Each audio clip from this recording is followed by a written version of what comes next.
Wishing I had strength to stand. This is not what I had planned. It's out of my control. I'm at the speed of light. Thoughts were spinning in my head. So many things were left unsaid. It's hard to let you go.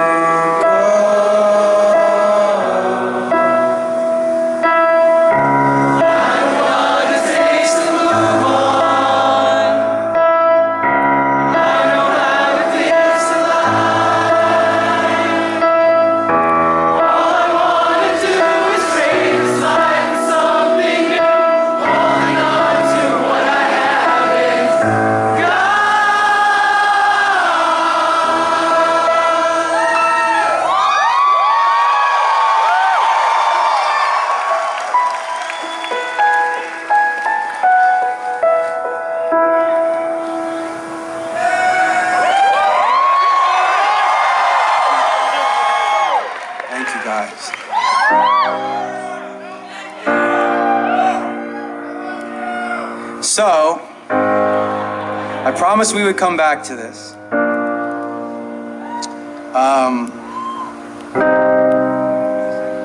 Let me tell you, I want to tell you a story really quick, a story that I don't think I really tell about Chester. It's kind of a weird one, and that's probably why I don't tell it very often because, well, I mean, you'll kind of know. So when we did our first tour, like our first real tour where like we opened like first out of 3 bands. And we obviously first is we were opening act, and the other 2 bands, well, I'll say this, the headlining act, who shall not be named, they had 2 buses, and they had all this gear, and they had like roadies, and they had a tour manager, and they had 2 hairstylists.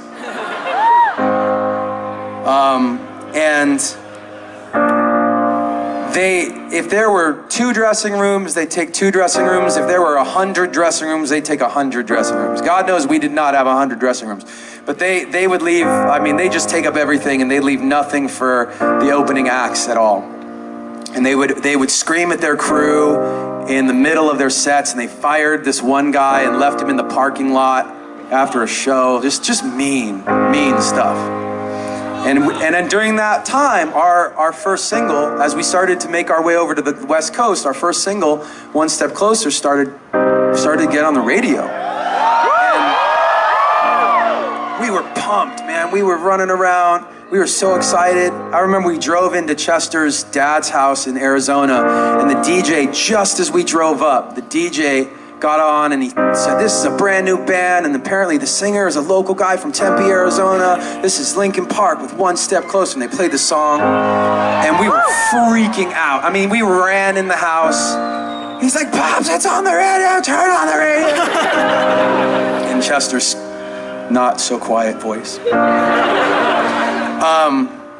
So fast forward, we ended the tour, and you know, our next tour wasn't much better, surprisingly, and the tour after that got a little bit better and a little bit better, and eventually, you know, we learned to like really take care of our openers, because we were like, man, we were an opener once and that sucked, and like when people, you know, open for us, like we want to make sure that they know they're welcome and we give them space. So first of all, can we please make some noise for Dan Broco, who opened tonight?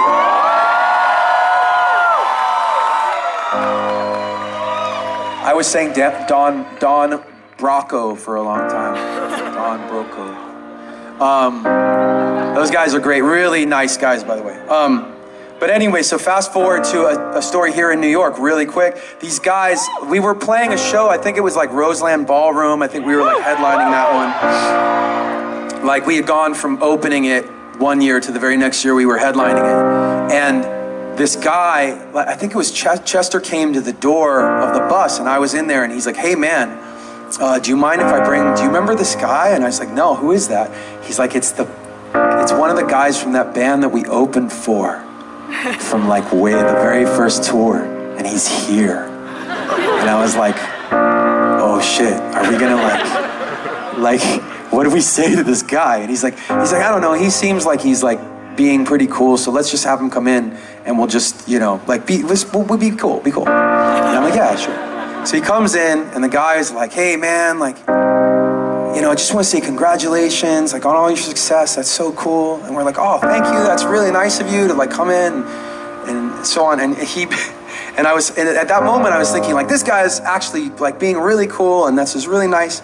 And then he says, you know, I think back about all those times and how popular you guys got, and I think it should have been us.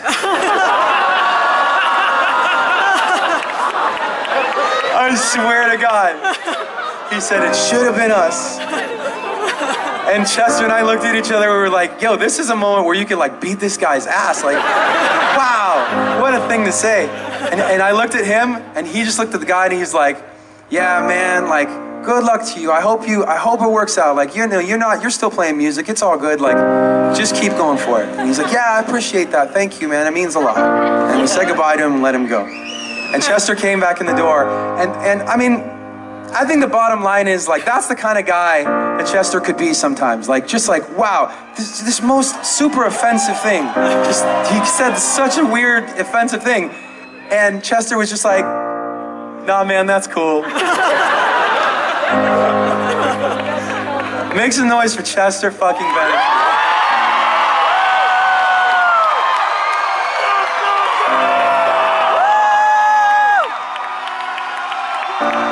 And like I said, these shows, I want you to understand, like, my perspective on it is modeled.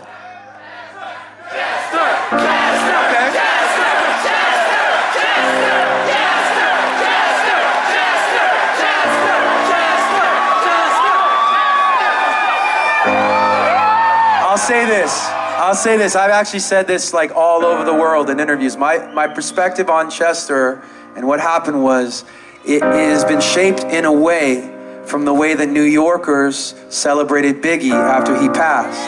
Because it wasn't on some like sad stuff. It was like you guys celebrated the man. You celebrated, we got years with the music. We got years with a legend. Like, it's a beautiful thing. And Chester was one of the greatest singers in music of all time. And he was a good dude. He was a friend of mine. He was a good person. And I just feel grateful to have all those great years with him. And I know you guys feel the same. So, on this next song, if you could please sing Chester's parts as loud as you can.